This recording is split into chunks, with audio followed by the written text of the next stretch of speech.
ಮನೆಗಳಲ್ಲಿ ಇವತ್ತು ನನಗೆ ಮಂಗಳಮುಖಿಯರು ಪರಿಚಯ ಇದ್ದಾರೆ. ನಿಮ್ಗೆ ಗೊತ್ತಿದೆ, ಜೋಗತಿ ಮಂಜಮ್ಮ ಅವರೆಲ್ಲ. ಅವ್ರಗಳ ಹತ್ರ ನಾನು ಹೋದಾಗ ಅವ್ರ ಸ್ಟೋರೀಸ್ ಹೇಳಬೇಕಾದ್ರೆ ಅನ್ನಿಸ್ತಾ ಇದ್ದಿದ್ದು ಏನಂದರೆ, ಅವರಲ್ಲಿ ಆ ಒಂದು ಗುಣ ಇದೆ ಅಂತಲೇ.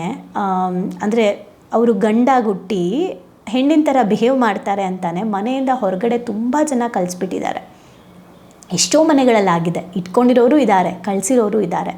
ಅಂದರೆ ಮಗ ಹಿಂಗಾದ್ನಲ್ಲ, ದೇವ್ರು ಕೊಟ್ಟಿರೋದು, ಅವ್ರದ್ದೇನೂ ತಪ್ಪಿಲ್ಲ. ಆದರೂ ಕೂಡ ನನ್ನ ಮರ್ಯಾದೆ ಅಂತ ಯೋಚನೆ ಮಾಡ್ತಾರೆ. ನನ್ನ ಹಂಬಲ್ ರಿಕ್ವೆಸ್ಟ್ ಏನಂದರೆ, ಕೊಲೆ ಮಾಡಿ, ರೇಪ್ ಮಾಡಿ, ಕಳ್ತನ ಮಾಡಿ ತಂದೆ ತಾಯಿನ ಬೀದಿಗೆ ಹಾಕೋ ಎಷ್ಟೋ ಮಕ್ಕಳು ಮುಂದೆ ಈ ಥರದ ತಪ್ಪು ನಮ್ಮ ಮಕ್ಕಳುಗಳು ಆ ತಪ್ಪು ನಮ್ಮ ಮಕ್ಕಳು ಮಾಡ್ತಾ ಇಲ್ಲ ಅಂದರೆ ನಾವು ಎಷ್ಟೋ ಒಳ್ಳೆ ಮಕ್ಕಳಿಗೆ ಜನ್ಮ ಕೊಟ್ಟಿದ್ದೀವಿ ಅಲ್ವಾ. ನನಗೆ ಎಷ್ಟೋ ಜನ ಕೆಟ್ಟ ಕೆಲಸ ಮಾಡುವಂತಹ ಮಕ್ಕಳು ಮುಂದೆ ಅಟ್ಲೀಸ್ಟ್ ನಮ್ಮ ಮಕ್ಕಳುಗಳು, ನಾನು ನೋಡಿರೋಂಥ ಈ 4 ಜನ ಮಕ್ಕಳು ತುಂಬ ಒಳ್ಳೆ ಪ್ರೊಫೆಷನಲ್ಲಿದ್ದಾರೆ, ಒಳ್ಳೆ ಸಂಬಳ ತರ್ತಾ ಇದ್ದಾರೆ, ಮನೆಯನ್ನು ಚೆನ್ನಾಗಿ ನೋಡ್ಕೊಳ್ತಾ ಇದ್ದಾರೆ, ಜವಾಬ್ದಾರಿ ತೊಗೊಂಡಿದ್ದಾರೆ, ಸಾಲಗಳನ್ನು ತೀರಿಸಿದ್ದಾರೆ, ಓದಿದ್ದಾರೆ ಚೆನ್ನಾಗಿ. ಓಕೆ, ಆ್ಯಂಡ್ ಒಳ್ಳೆ ಹುಡುಗಿನೇ ಸೆಲೆಕ್ಟ್ ಮಾಡ್ಕೊಂಡಿದ್ದಾರೆ. ಸ್ವಲ್ಪ ಆಸ್ತಿ ವಿಚಾರದಲ್ಲಿ ಡಿಫ್ರೆನ್ಸ್ ಇದೆ, ಜಾತಿ ವಿಚಾರದಲ್ಲಿ ಡಿಫ್ರೆನ್ಸ್ ಇದೆ ಅಷ್ಟಕ್ಕೆ ಮದುವೆ ಮಾಡ್ತಾ ಇಲ್ಲ. ಓಕೆ, ಬಟ್ ಮುಂದೆ ಒಂದಿನ ಇದೇ ದಂಪತಿಗಳು ಹೆಲ್ತ್ ಅಪ್ಸೆಟ್ ಮಾಡ್ಕೊಳ್ತಾರೆ, ಡಾಕ್ಟ್ರ್ ಹತ್ರ ಸುತ್ತಾರೆ, ಅಥವಾ ಇವ್ರ ಮಕ್ಕಳನ್ನ ಕೌನ್ಸಿಲರ್ಸ್ ಹತ್ರ ಕಳಿಸ್ತಾರೆ. ಸೊ ನೀವು ಯಾರೆಲ್ಲ ನೋಡ್ತಾ ಇದ್ದೀರಾ, ನಂಗೆ ಗೊತ್ತಿಲ್ಲ ನಮ್ಮ ಯೂಟ್ಯೂಬ್ ಚಾನಲ್ ನೋಡೋರು ಹೇಗೆ ಅಂತ. ನಮ್ಮ ಭಾವನೆಗಳಿಗೊಂದು ಪಾರ್ಟಿಸಿಪೆಂಟ್ಸ್ ಮಾತ್ರ ಡೇ ಬೈ ಡೇ ಇಂಪ್ರೂವ್ ಆಗ್ತಾ ಇದ್ದೀರಾ. ನೀವು ಕೂಡ ಕಮೆಂಟ್ ಮಾಡಿ. ಅದಕ್ಕೆ ನಾನು ಹೇಳಿದ್ದು ಇದನ್ನು ತುಂಬ ವಿಶಾಲವಾಗಿ ನೋಡಿ.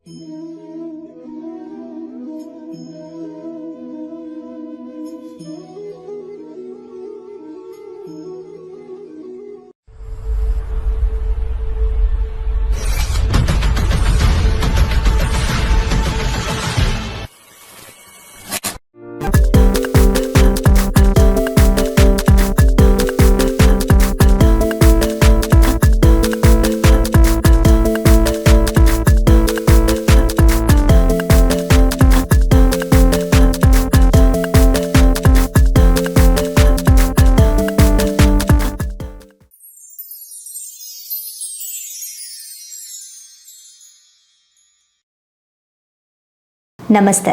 ನೀನಿಲ್ಲದೆ ನನಗೇನಿದೆ ಪುಸ್ತಕದಿಂದ ಡಾಕ್ಟರ್ ವಿರೂಪಾಕ್ಷ ದೇವರಮನೆ ಸರ್ ಬರೆದಿರುವಂತಹ ಈ ಬುಕ್ನ ಓದ್ತಾ ಇದ್ದೀವಿ. ನಿನ್ನೆ ನಾವು ಓದಿದ್ವಿ ಸಾರ್ಥಕತೆ ಅನ್ನೋ ಚಾಪ್ಟರ್ನ. ಸೊ ಈಗ ಅದನ್ನು ಕಂಟಿನ್ಯೂ ಮಾಡೋಣ.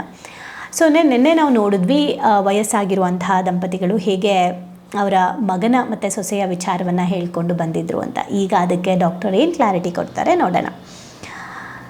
ಡಾಕ್ಟರ್ ಹೇಳಿದ್ರಂತೆ, ಸಮಾಧಾನ ಮಾಡ್ಕೊಳ್ಳಿ ರಾಯರೇ, ಬೇಸರದ ವಿಷಯ ನಿಜ, ಆದರೆ ಸಾಯುವ ಮಾತ್ಯಾಕೆ ಆಡ್ತೀರಿ? ನಿಮ್ಮ ಮಗ ಕೊಲೆ ಮಾಡಿಲ್ಲ, ನೀವು ತಲೆ ಎತ್ತಿ ತಿರುಗದಂತಹ ಕೆಲಸ ಅವನೇನೂ ಮಾಡಿಲ್ಲ, ಹೌದಾ ಇಲ್ವಾ?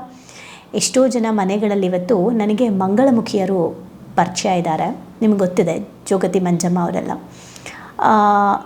ಅವ್ರಗಳ ಹತ್ರ ನಾನು ಹೋದಾಗ ಅವ್ರ ಸ್ಟೋರೀಸ್ ಹೇಳಬೇಕಾದ್ರೆ ಅನ್ನಿಸ್ತಾ ಇದ್ದಿದ್ದು ಏನಂದರೆ, ಅವರಲ್ಲಿ ಆ ಒಂದು ಗುಣ ಇದೆ ಅಂತಲೇ. ಅಂದರೆ ಅವರು ಗಂಡಾಗಿ ಹುಟ್ಟಿ ಹೆಣ್ಣಿನ ಥರ ಬಿಹೇವ್ ಮಾಡ್ತಾರೆ ಅಂತಲೇ ಮನೆಯಿಂದ ಹೊರಗಡೆ ತುಂಬ ಜನ ಕಳಿಸ್ಬಿಟ್ಟಿದ್ದಾರೆ.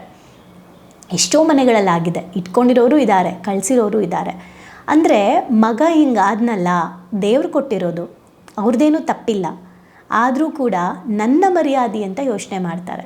ನನ್ನ ಹಂಬಲ್ ರಿಕ್ವೆಸ್ಟ್ ಏನಂದರೆ, ಕೊಲೆ ಮಾಡಿ, ರೇಪ್ ಮಾಡಿ, ಕಳ್ತನ ಮಾಡಿ ತಂದೆ ತಾಯಿನ ಬೀದಿಗೆ ಹಾಕೋ ಎಷ್ಟೋ ಮಕ್ಕಳು ಮುಂದೆ ಈ ಥರದ ತಪ್ಪು ನಮ್ಮ ಮಕ್ಕಳುಗಳು ಆ ತಪ್ಪು ನಮ್ಮ ಮಕ್ಕಳು ಮಾಡ್ತಾ ಇಲ್ಲ ಅಂದರೆ ನಾವು ಎಷ್ಟೋ ಒಳ್ಳೆ ಮಕ್ಕಳಿಗೆ ಜನ್ಮ ಕೊಟ್ಟಿದ್ದೀವಿ ಅಲ್ವಾ. ನನಗೆ ಗೊತ್ತಿರೋ ಹಾಗೆ ಒಂದು 4-5 ಜನ ಮಕ್ಕಳಿದ್ದಾರೆ, ಅಂದರೆ ಯಂಗ್ಸ್ಟರ್ಸ್ ಇದ್ದಾರೆ. ಅವರೆಲ್ಲರೂ ಲವ್ವಲ್ಲಿದ್ದಾರೆ, ಒಳ್ಳೆ ಹುಡುಗನ್ನ ಪ್ರೀತಿಸಿದ್ದಾರೆ, ಒಳ್ಳೆ ಹುಡುಗಿನ ಪ್ರೀತಿಸಿದ್ದಾರೆ, ಒಳ್ಳೆ ಕೆಲಸದಲ್ಲಿದ್ದಾರೆ. ಅವರ ಪ್ರೀತಿಸಿರೋರು ಒಳ್ಳೆ ಕೆಲಸದಲ್ಲಿದ್ದಾರೆ, ತುಂಬ ಅಂಡರ್ಸ್ಟ್ಯಾಂಡಿಂಗಲ್ಲಿದ್ದಾರೆ. ಬಟ್ ಪ್ರಾಬ್ಲಮ್ ಏನಂದರೆ, ಅವರ ಪೇರೆಂಟ್ಸ್ ಒಪ್ತಾ ಇಲ್ಲ ಮದುವೆಗೆ. ಆ ಪೇರೆಂಟ್ಸ್ ನಮ್ಮ ಕ್ಲಾಸಲ್ಲಿ ಇಲ್ಲ. ಆದರೆ ಈ 4 ಜನ ಕೂಡ ಮದುವೆನೂ ಆಗ್ತಾ ಇಲ್ಲ, ಪೇರೆಂಟ್ಸ್ಗೂ ಬೇಜಾರು ಮಾಡ್ತಾ ಇಲ್ಲ. ಅಂದರೆ ಪೇರೆಂಟ್ಸ್ನ ಖುಷಿ ಪಡ್ಸೋಕ್ಕೋಸ್ಕರ ಹುಡುಗ ಅಥವಾ ಹುಡುಗಿನೂ ಬಿಡ್ತಾ ಇಲ್ಲ. ಈ ಕಡೆ ಹುಡುಗ ಹುಡುಗಿಗೆ ಒಳ್ಳೇದು ಮಾಡೋಕ್ಕೋಸ್ಕರ ಪೇರೆಂಟ್ಸ್ನೂ ನೋವು ಮಾಡ್ತಾ ಇಲ್ಲ. ಇವರು ಮದುವೆ ಆದರೆ ಓಕೆ, ಇಲ್ದಿದ್ರೆ ನಾನು ಹೀಗೆ ಇರ್ತೀನಿ ಅಂತ ಇದ್ದಾರೆ. ಓಕೆ, ಒಂದು ರೀತಿ ಅದು ಕರೆಕ್ಟ್ ಅಂತ ನನಗೆ ಅನ್ಸುತ್ತೆ. ಯಾಕಂದರೆ ಮದುವೆ ಆದಮೇಲೆ ಸಫರ್ ಆಗೋದು ಅವರೇನೆ ಅಲ್ವಾ. ಸೊ ತಂದೆ ತಾಯಿ ಒತ್ತಾಯದಿಂದ ಮಾಡಿ ಎಗೇನ್ ಅವರೇ ಅದನ್ನು ಅನುಭವಿಸ್ಬೇಕಾಗತ್ತೆ. ಬಟ್ ಒಂದು ನಾವು ಯೋಚನೆ ಮಾಡೋಣ, ಎಷ್ಟೋ ಜನ ಕೆಟ್ಟ ಕೆಲಸ ಮಾಡುವಂತಹ ಮಕ್ಕಳು ಮುಂದೆ ಅಟ್ಲೀಸ್ಟ್ ನಮ್ಮ ಮಕ್ಕಳುಗಳು, ನಾನು ನೋಡಿರೋಂಥ ಈ 4 ಜನ ಮಕ್ಕಳು ತುಂಬ ಒಳ್ಳೆ ಪ್ರೊಫೆಷನಲ್ಲಿದ್ದಾರೆ, ಒಳ್ಳೆ ಸಂಬಳ ತರ್ತಾ ಇದ್ದಾರೆ, ಮನೆಯನ್ನು ಚೆನ್ನಾಗಿ ನೋಡ್ಕೊಳ್ತಾ ಇದ್ದಾರೆ, ಜವಾಬ್ದಾರಿ ತಗೊಂಡಿದ್ದಾರೆ, ಸಾಲಗಳನ್ನು ತೀರಿಸಿದ್ದಾರೆ, ಓದಿದ್ದಾರೆ ಚೆನ್ನಾಗಿ. ಓಕೆ, ಆ್ಯಂಡ್ ಒಳ್ಳೆ ಹುಡುಗಿನೇ ಸೆಲೆಕ್ಟ್ ಮಾಡ್ಕೊಂಡಿದ್ದಾರೆ. ಸ್ವಲ್ಪ ಆಸ್ತಿ ವಿಚಾರದಲ್ಲಿ ಡಿಫ್ರೆನ್ಸ್ ಇದೆ, ಜಾತಿ ವಿಚಾರದಲ್ಲಿ ಡಿಫ್ರೆನ್ಸ್ ಇದೆ ಅಷ್ಟೇ. ಅಷ್ಟಕ್ಕೆ ಮದುವೆ ಮಾಡ್ತಾ ಇಲ್ಲ. ಓಕೆ, ಬಟ್ ಮುಂದೆ ಒಂದಿನ ಇದೇ ದಂಪತಿಗಳು ಹೆಲ್ತ್ ಅಪ್ಸೆಟ್ ಮಾಡ್ಕೊಳ್ತಾರೆ, ಡಾಕ್ಟ್ರ್ ಹತ್ರ ಸುತ್ತಾರೆ, ಅಥವಾ ಇವ್ರ ಮಕ್ಕಳನ್ನ ಕೌನ್ಸಿಲರ್ಸ್ ಹತ್ರ ಕಳಿಸ್ತಾರೆ. ಸೊ ನೀವು ಯಾರೆಲ್ಲ ನೋಡ್ತಾ ಇದ್ದೀರಾ, ನಂಗೆ ಗೊತ್ತಿಲ್ಲ ನಮ್ಮ ಯೂಟ್ಯೂಬ್ ಚಾನಲ್ ನೋಡೋರು ಹೇಗೆ ಅಂತ, ನಮ್ಮ ಭಾವನೆಗಳಿಗೊಂದು ಪಾರ್ಟಿಸಿಪೆಂಟ್ಸ್ ಮಾತ್ರ ಡೇ ಬೈ ಡೇ ಇಂಪ್ರೂವ್ ಆಗ್ತಾ ಇದ್ದೀರಾ. ನೀವು ಕೂಡ ಕಮೆಂಟ್ ಮಾಡಿ. ಅದಕ್ಕೆ ನಾನು ಹೇಳಿದ್ದು ಇದನ್ನು ತುಂಬ ವಿಶಾಲವಾಗಿ ನೋಡೋ ದೃಷ್ಟಿಕೋನ ಬೇಕು ಅಂತ. ಓಕೆ, ಆಮೇಲೆ ಇವರು ಹೇಳಕ್ಕೆ ಸ್ಟಾರ್ಟ್ ಮಾಡ್ತಾರೆ, ಆಯಿತು ನಿಮ್ಮ ಮಗ ಏನು ಅಂತ ತಪ್ಪು ಮಾಡಿಲ್ಲ ಅಂತ ಹೇಳಿಬಿಟ್ಟು ಅವನ ಕಡೆಯಿಂದ ನೋಡುವುದಾದರೆ, ಮದುವೆಗೆ ಮುಂಚೆಯಿಂದನೂ ಪಾಪ ಅವನು ಒಪ್ಪಿರಲಿಲ್ಲ ಅಲ್ವಾ, ನಿಮಗವನು ಪರೋಕ್ಷವಾಗಿ ಹೇಳ್ತಾನೆ ಬಂದ ಮದುವೆ ಬೇಡ ಅಂತ ಹೇಳಿ. ಈಗ ಅವನ ಪರಿಸ್ಥಿತಿ ತಿಳಿದು ಜೊತೆಗೆ ಇರುವುದು ಇಲ್ಲದಿರುವುದು, ಡಿವೋರ್ಸ್ ಬೇಕಿದ್ದರೆ ಕೊಡುತ್ತೇನೆ ಅಂತ ಹೆಂಡತಿಗೂ ಹೇಳಿದ್ದಾನೆ. ಇನ್ನು ಹುಡುಗಿಯ ವಿಷಯಕ್ಕೆ ಬಂದರೆ ಅವಳು ಜೋರು ಅಂತ ಏನೂ ಅಲ್ಲ, ಅವಳ ಜೀವನದ ವಿಷಯ ಅಂತ ಬಂದಾಗ ಅವಳಿಗೆ ನಿರ್ಧಾರ ತೆಗೆದುಕೊಳ್ಳೋ ಹಕ್ಕಿದೆ. ಅಷ್ಟಕ್ಕೂ ಅವಳು ಅವಸರದಲ್ಲಿ ಅಲ್ಲ ಇದನ್ನು ಮಾಡ್ತಾ ಇರೋದು. 1 ವರ್ಷ ಅವಳು ಕೂಡ ಸಹಿಸಿಕೊಂಡಿದ್ದಾಳೆ. ನಂತರ ಮನೆಯವರ ಹತ್ರ ಹೇಳಿದ್ದಾಳೆ. ಎಷ್ಟೋ ಮಹಿಳೆಯರು ಜೀವನವಿಡೀ ತುಟಿ ಕಚ್ಚಿ ನೋವು ನುಂಗಿ ಹಾಗೇ ಬದುಕಿ ಬಿಡ್ತಾರೆ. ಆದರೆ ಈ ಕಾಲ ಬದಲಾಗಿದೆ, ವಿದ್ಯಾವಂತರು ಹೆಚ್ಚಾಗಿದ್ದಾರೆ, ಮಹಿಳೆಯರು ಸ್ವತಂತ್ರವಾಗಿ ಆಲೋಚನೆ ಮಾಡಬಲ್ಲವರಾಗಿದ್ದಾರೆ. ಹಾಗಾಗಿ ತಮ್ಮ ಜೀವನದ ಬಗ್ಗೆ ಸರಿಯಾದ ನಿರ್ಧಾರ ತೆಗೆದುಕೊಳ್ಳಬಲ್ಲವರು ಅವರು. ಹಾಗಾಗಿ ನಿಮ್ಮ ಸೊಸೆ ಬಗ್ಗೆನೂ ನೀವು ತಪ್ಪು ತಿಳ್ಕೊಳ್ಬಾರ್ದು.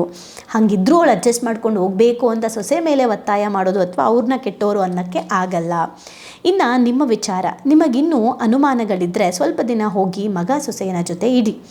ಲೈಂಗಿಕತೆಯ ವಿಷಯ ಬಿಟ್ಟು ಬೇರೇನಾದರೂ ಮನಸ್ತಾಪಗಳಿದ್ದರೆ ಅವುಗಳನ್ನು ಸರಿಪಡಿಸೋಕೆ ಪ್ರಯತ್ನ ಮಾಡಿ. ಅಲ್ಲಿ ಯಾರಾದರೂ ಲೈಂಗಿಕ ತಜ್ಞರನ್ನು ಕೂಡ ನೀವು ಭೇಟಿ ಮಾಡಬಹುದು. ನಿಮ್ಮ ಅನುಮಾನಗಳನ್ನು ನೀವು ಬಗೆಹರಿಸ್ಕೊಳ್ಬೋದು, ಪರಿಹಾರ ಕೂಡ ಸಿಗಬಹುದು. ತಾಳ್ಮೆಯಿಂದ ವ್ಯವಹರಿಸಿ. ನಿಮ್ಮ ಮಗನ ಜೀವನದ ಬಗ್ಗೆ ಮಾತ್ರ ಕೇಂದ್ರೀಕರಿಸದೆ ನಿಮ್ಮ ಸೊಸೆಯ ವಿಚಾರದಲ್ಲೂ ಯೋಚನೆ ಮಾಡಿ. ನನ್ನ ಮಗನ ಬಿಟ್ಟು ಹೋಗ್ಬಿಟ್ರೆ ನನ್ನ ಮಗ ಒಂಟಿಯಾಗಿಬಿಡ್ತಾನೆ, ನನ್ನ ಮಗಂಗೆ ಈ ಸಮಸ್ಯೆ ಇದೆ ಅಂತ ಗೊತ್ತಾದರೆ ನಮಗೆ ಮರ್ಯಾದೆ ಹೋಗುತ್ತೆ, ಸೊಸೆ ಬಿಟ್ಟು ಹೋಗ್ಬಿಟ್ರೆ ನನ್ನ ಮಗನ ಜೀವನ ಹೇಗೆ ಅಂತ ಬರೀ ನಿಮ್ಮ ಮಗನ ಬಗ್ಗೆ ನಿಮ್ಮ ಬಗ್ಗೆ ಯೋಚನೆ ಮಾಡೋದನ್ನು ಬಿಟ್ಟು ಆ ಹೆಣ್ಣಿನ ಬಗ್ಗೆ ಕೂಡ ಯೋಚನೆ ಮಾಡಿ. ಹಾಗೆ ನೀವು ಸತ್ತು ಯಾವ ಸಮಸ್ಯೆಗೂ ಪರಿಹಾರ ಸಿಗೋದಿಲ್ಲ. ಒಂದು ವೇಳೆ ಪ್ರಯತ್ನಿಸಿದ್ರೆ ಇನ್ನೂ ಬೇರೆ ಪರಿಹಾರಗಳು ಕೂಡ ಸಿಗುತ್ತೆ. ಎಲ್ಲ ಪರೀಕ್ಷೆಗಳು ಮುಗಿದು ನಿಮ್ಮ ಸೊಸೆ ಡಿವೋರ್ಸ್ ಬೇಕೆಂದರೆ ನೀವೇ ಅವಳಿಗೆ ಗೌರವದಿಂದ ಸಹಕರಿಸಿ ಕಳಿಸ್ಕೊಡಿ. ಆಯ್ತಮ್ಮ, ತೊಂದರೆ ಇಲ್ಲ, ನಿನ್ನ ಜೀವನ ನೀನು ನೋಡ್ಕೋ ಅಂತ ಒಳ್ಳೆ ರೀತಿಯಾಗಿ ನೀವು ಅವಳನ್ನ ಕಳಿಸ್ಕೊಡಿ. ಲೈಂಗಿಕತೆ ಮುಖ್ಯವಾದ ಕೇವಲ ಗಂಡಿನ ಆಸರೆ. ಓಕೆ, ಲೈಂಗಿಕತೆ ಮುಖ್ಯ ಅಲ್ಲ, ಆದರೆ ಗಂಡಿನ ಆಸರೆ ಅವಶ್ಯಕತೆ ಇದೆ ನನಗೆ ಅನ್ನುವಂಥ ಹೆಣ್ಮಕ್ಳೂ ಇದ್ದಾರೆ. ಆ ಥರ ಇರುವಂತಹ ಹೆಣ್ಮಕ್ಳು ನಿಮಗೆ ಅಂಥವ್ರನ್ನ ಹುಡುಕಿ ನೀವು ಬೇಕಾದರೆ ಅಂಥವ್ರನ್ನ ಮದುವೆ ಮಾಡಿಸಿ.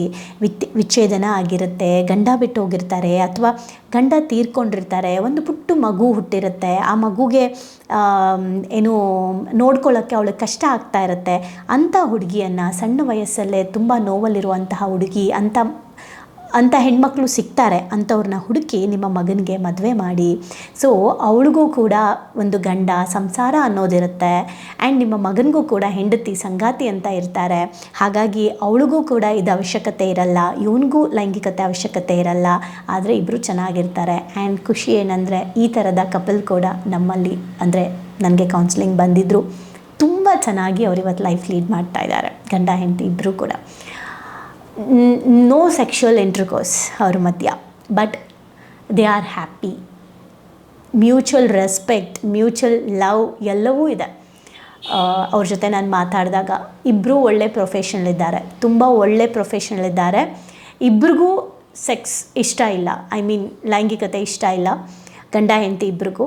ಅವರಿಬ್ಬರು ಬೇರೆ ಯಾವುದೋ ರೀಸನ್ಗೆ, ಅಂದರೆ ಫ್ಯಾಮಿಲಿ ಕಡೆ ಒತ್ತಾಯ, ಮಗು ಬೇಕು ಅನ್ನೋ ಒಂದು ಒತ್ತಾಯ, ಇದ್ರ ಮೇಲೆ ಏನು ಮಾಡಬೇಕು ಅನ್ನೋ ಕನ್ಫ್ಯೂಷನ್ ಮೇಲೆ ಕೌನ್ಸಿಲಿಂಗ್ ಬಂದಿದ್ದರು. ನಾನು ಅವ್ರ ಜೊತೆ ಮಾತಾಡ್ತಾ ನನಗೆ ಎಷ್ಟು ಖುಷಿ ಆಯಿತು ಅಂದರೆ ಎಷ್ಟು ಬ್ರಾಡಾಗಿದ್ದಾರೆ ಇವರು ಅಂತ ಅನ್ನಿಸ್ತು. ಆ್ಯಂಡ್ ಇದ್ದಾರೆ ಅಂಥವ್ರು ಅಂತ. ಅದಕ್ಕೆ ನಾನು ಹೇಳೋದು, ಈ ಥರ ಪೀಪಲ್ ನೋಡಿ ನನಗೆ ಈ ಥರದವ್ರು ಇಲ್ಲ ಅಂತ ನನಗೇನು ಅನಿಸಲ್ಲ. Because everything is common. ಎಲ್ಲರ ಲೈಫಲ್ಲೂ ಕೂಡ ನಮ್ಮಲ್ಲಿ ಏನೋ ಕೊರತೆ ಇದ್ದರೆ ಅವರಲ್ಲಿ ಏನೋ ಇರುತ್ತೆ. ಹಾಗಾಗಿ ಅವರಿಬ್ಬರಲ್ಲೂ ಕೂಡ ಇಬ್ಬರಿಗೂ ಇಂಟ್ರೆಸ್ಟ್ ಇಲ್ಲ. ಆ್ಯಕ್ಚುಲಿ ಹುಡುಗಿಗೆ ಇಂಟ್ರೆಸ್ಟ್ ಇದೆ, ಆದರೆ ಅವಳು ಗಂಡನಿಗೋಸ್ಕರ ಆರಾಮಾಗಿದ್ದಾಳೆ. ಅವ್ರ ಜೊತೆ ಭಾವನೆ ಶೇರ್ ಮಾಡಿದ್ರೆ ಸಾಕು, ಎಮೋಷ್ನಲಿ ನಂಗೆ ಅವ್ರ ಜೊತೆಲಿದ್ದರೆ ಸಾಕು, ಆ್ಯಂಡ್ ಆ ರೆಸ್ಪೆಕ್ಟ್ ಇದೆ, ನನ್ನ ಡ್ರೀಮಿಗೆ ಸಪೋರ್ಟ್ ಮಾಡ್ತಾ ಇದ್ದಾರೆ, ಅಷ್ಟು ಸಾಕು ಅಂತ ಇರುವಂಥವ್ರು ಇದ್ದಾರೆ ಬ್ಯೂಟಿಫುಲ್ಲಾಗಿ. ಆ್ಯಂಡ್ ಅವ್ರ ಪೇರೆಂಟ್ಸ್ ಹತ್ರ ಅವ್ರು ಡಿಕ್ಲೇರ್ ಮಾಡಿದ್ದಾರೆ, ಹೀಗೆ ಇರ್ತೀವಿ ನಾವು ಅಂತ. ಓಕೆ, ಸೊ ಎಲ್ಲವೂ ಸಾಧ್ಯ. ಅದಕ್ಕೆ ಬ್ರಾಡಾಗಿ ಥಿಂಕ್ ಮಾಡಬೇಕು. ಸಮಸ್ಯೆಗೆ ಪರಿಹಾರ ತುಂಬ ಸುಲಭವಾಗಿರುತ್ತೆ. ಒಪ್ಕೊಳ್ಳೋದ್ರ ಮೇಲೆ ಪರಿಹಾರ ಸಿಗುತ್ತೆ. ಒಪ್ಕೊಂಡ್ರೆ ಪರಿಹಾರ, ಒಪ್ಕೊಳ್ದಿದ್ರೆ ಸಮಸ್ಯೆ ಅಷ್ಟೆ. ಸೊ ಇದನ್ನು ಅವರು ಅರ್ಥ ಮಾಡಿಸ್ಬಿಟ್ಟು ನಿಮ್ಮ ಮಗನಿಗೂ ಒಂದು ಜೀವನ ಸಿಕ್ಕಂಗಾಗುತ್ತೆ, ಇನ್ನೊಂದು ನೊಂದ ಜೀವಕ್ಕೂ ಕೂಡ ಆಸರೆ ಸಿಗುತ್ತೆ, ನಿಮಗೂ ಸಮಾಧಾನ ಆಗುತ್ತೆ. ಸೊ ಯಾವುದು ಕೆಟ್ಟದ್ದಲ್ಲ. ಯಾರಾದರೂ ಜನ ಆ ಥರ ಮಾತಾಡಬೇಕಾದ್ರೂ ಕೂಡ ಇಲ್ಲ ಅವರಿಬ್ಬರಿಗೂ ಹೊಂದಾಣಿಕೆ ಆಗಿಲ್ಲ, ಸುಮ್ಮನೆ ಹೆಣ್ಮಗು ಜೀವನ ಯಾಕೆ ಹಾಳು ಮಾಡೋದು, ಅದಕ್ಕೆ ಡಿವೋರ್ಸ್ ಕೊಡಿಸಿದ್ವಿ ಅಂತ ನೀವೇ ಹೇಳಿ ತಲೆ ಎತ್ತಿ ಓಡಾಡಿ ತಲೆ ಬಗ್ಸೋ ಅಂಥ ಕೆಲಸ ನಿಮ್ಮ ಮಕ್ಕಳೇನು ಮಾಡಿಲ್ಲ. ಏನೇನೋ ಕೆಲಸ ಮಾಡಿರೋರೇ ಸಮಾಜದಲ್ಲಿ ತಲೆ ಎತ್ತಿ ಓಡಾಡಬೇಕಾದ್ರೆ ಇದಕ್ಕೆಲ್ಲ ನೀವು ಯಾಕೆ ತಲೆ ತಗ್ಗಿಸ್ಬೇಕು ಅಂತ ಹೇಳಿದ್ರಂತೆ. ಸೊ ಜೀವನ ಅಂದರೆ ಕೇವಲ ನಮ್ಮ ಸಂತೋಷಕ್ಕಾಗಿ ಮಾತ್ರ ಬದುಕೋದಲ್ಲ, ನಮ್ಮಿಂದ ಸಂತೋಷವಾಗಿರುವವರಿಗಾಗಿ ಬದುಕೋದು. ನಮ್ಮಿಂದ ಇನ್ನೊಬ್ರಿಗೆ ಯಾರಿಗಾರು ಸಂತೋಷ ಆಗುತ್ತೆ ಅಂದರೆ ಅವ್ರಿಗೋಸ್ಕರನೂ ಬದುಕೋದು. ಹಾಗಾಗಿ ಈ ಚಾಪ್ಟ್ರಲ್ಲಿ ಏನು ಕಲ್ತ್ರಿ, ಇದೇ ಅಲ್ವಾ ಸಾರ್ಥಕ ಜೀವನ. ಇಷ್ಟು ಬ್ರಾಡಾಗಿ ಥಿಂಕ್ ಮಾಡೋದನ್ನು ಎಲ್ಲ ಪೇರೆಂಟ್ಸು ಕಲ್ತ್ಬಿಟ್ರೆ ಇಷ್ಟೊಂದು ಮಕ್ಕಳ ಲೈಫ್ ಚೆನ್ನಾಗಾಗುತ್ತೆ. ಎಲ್ಲ ಮಕ್ಕಳು ಕೂಡ ಈ ಆ್ಯಂಗಲಲ್ಲಿ ಜೀವನ ನೋಡೋಕ್ಕೆ ಸ್ಟಾರ್ಟ್ ಮಾಡಿದ್ರೆ ಎಷ್ಟೋ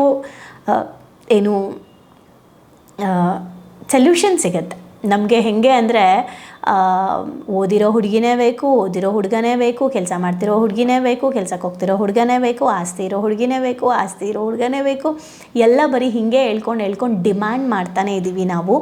ಆದರೆ ಏನು ಕಷ್ಟದಲ್ಲಿರೋರನ್ನ ಒಪ್ಕೊಳ್ಳೋಕೆ ರೆಡಿ ಇಲ್ಲ, ಆಮೇಲೆ ಹೆಣ್ಣು ಸಿಗ್ತಾ ಇಲ್ಲ. ಓಕೆ, ಆಮೇಲೆ ಈ ಥರ ಎಲ್ಲ ಬರೀ ದೂರ್ಕೊಂಡು ಹೆಣ್ಣು ಸಿಗ್ತಾ ಇಲ್ಲ ಗಂಡು ಸಿಗ್ತಾ ಇಲ್ಲ ಅಂತ ಬೈಕೊಂಡು ಓಡಾಡೋರೇ ಇದ್ದೀವಿ ಹೊರತು ನಾವು ಯಾವುದಕ್ಕೂ ಅಡ್ಜಸ್ಟ್ ಆಗಲ್ಲ. ಆದರೆ ಗಂಡು ಸಿಗ್ತಿಲ್ಲ ಹೆಣ್ಣು ಸಿಗ್ತಾ ಇಲ್ಲ, ನೀವು ಫಸ್ಟು ಒಂದಕ್ಕೆ ಅಡ್ಜಸ್ಟ್ ಆಗಿ ಎಲ್ಲರೂ ಸಿಗ್ತಾರೆ. ಓಕೆ, ಅಹಂಕಾರ ಅವೆಲ್ಲ ಬಿಟ್ಟು ಬದುಕನ್ನು ಬಹಳ ಈಸಿಯಾಗಿ ಲೀಡ್ ಮಾಡಬಹುದು. ನಮ್ಮ ಅಕ್ಸೆಪ್ಟೆನ್ಸ್ ಜಾಸ್ತಿ ಆದರೆ, ನಮ್ಮ ವ್ಯೂ ಪಾಯಿಂಟ್ ಬದಲಾದರೆ.